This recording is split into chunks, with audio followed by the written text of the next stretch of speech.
கழுகு சேனல் நேயர்கள் உங்கள் அனைவருக்கும் என்னுடைய பணிவான வணக்கத்தையும் நன்றியும் தெரிவித்துக் கொள்கிறேன். இப்போ நான் எங்கே இருக்கேன் அப்படின்னு சொல்லி பார்த்தீங்கன்னா, ஈரோடு மாவட்டம் கொடுமுடியில் மகுடேஸ்வரர் ஆலயத்தில் காவேரி தென்கரையில் உள்ள ஆலயத்தில் தான் நான் உங்கள்கிட்ட பேசிக்கிட்டு இருக்கேன். இந்த ஆலயத்துக்கு நாங்கள் முதலாக வந்த காரணம் என்ன அப்படின்னு கேட்டால், நாங்கள் பெரும்பாலும் கழுகு டிவியின் மூலமாக எல்லா ஆலயங்களையும் ஓரளவுக்கு ஷூட் பண்ணி அதோட வரலாறுகளை சொல்லிக்கிட்டு இருக்கோம். ஆனால் மகுடேஸ்வரர் ஆலயத்தை பற்றி கொடுமுடிக்குன்னு ஒரு பெரிய வரலாறு இருக்குது. அதனால் மகுடேஸ்வரர் ஆலயத்தை பற்றி நாங்கள் இப்போ அதை படம் பிடித்து அதோட வரலாறுகளை சொல்ல வந்தோம்.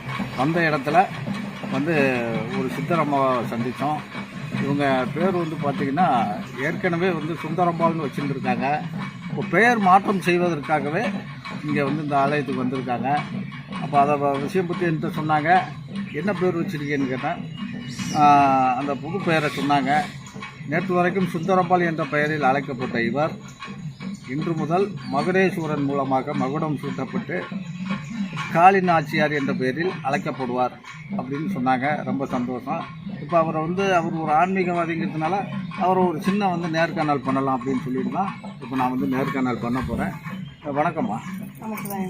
வணக்கம். உங்கள் பேர் சொல்லுங்கம்மா. என் பேர் அம்மா அப்பா சுந்தராம்பாங்க. சரி. இப்போ பேர் மாற்றம் செஞ்சிருக்கீங்க. அப்போ அந்த மாற்றம் செய்த பேர் உங்களுக்கு நல்லா சந்தோஷமா இருக்கா? சந்தோஷமா இருக்கு. அதாவது இந்த நாள் முதல் நீங்கள் அந்த பேரை பயன்படுத்த போறீங்க இல்லையா? சரி, ரொம்ப சந்தோஷம். உங்கள் ஆன்மீக அனுபவத்தை கொஞ்சம் சொல்லுங்கள். உங்களுக்கு இப்போ என்ன வயசாகுது? எனக்கு 51 ஆகுது. எத்தனை வருஷ காலமாக ஆன்மீகத்தில் இருக்கீங்க?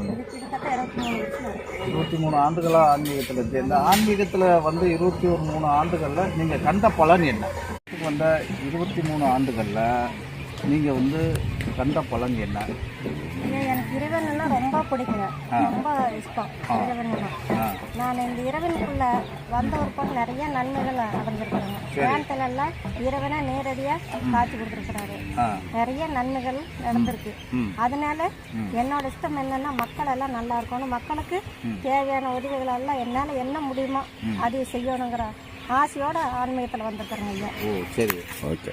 இந்த ஆன்மீகத்துக்கு இப்போ நம்ம தமிழ் பக்தர்கள் பார்த்தீங்கன்னா ஏகப்பட்ட தெய்வங்கள் இருக்குது நம்ம தமிழ்நாட்டில். இப்போ நீங்கள் யாரை உங்களுடைய இஷ்ட தெய்வமாக வழிபாடு பண்ணுறீங்க? எனக்கு இஷ்ட தெய்வம் காளிங்க. காளியை நீங்கள் இஷ்ட தெய்வமாக தேர்ந்தெடுக்கிறதுக்கு என்ன காரணம்?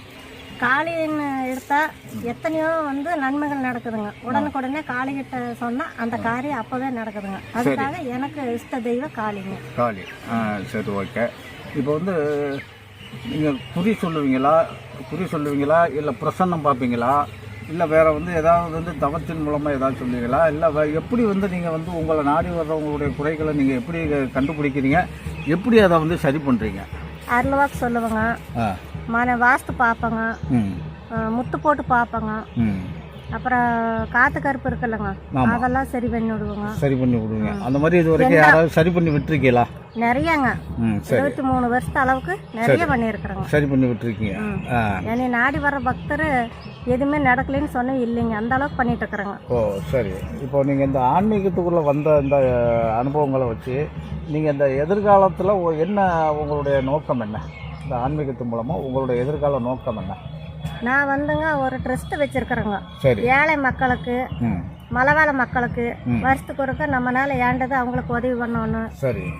ட்ரெஸ் கொடுக்கணும்.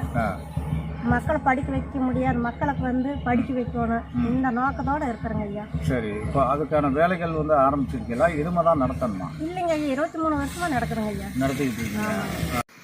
லைக் பண்ணுங்க, ஷேர் பண்ணுங்க, கமெண்ட் பண்ணுங்க, மறக்காம சப்ஸ்கிரைப் பண்ணிடுங்க.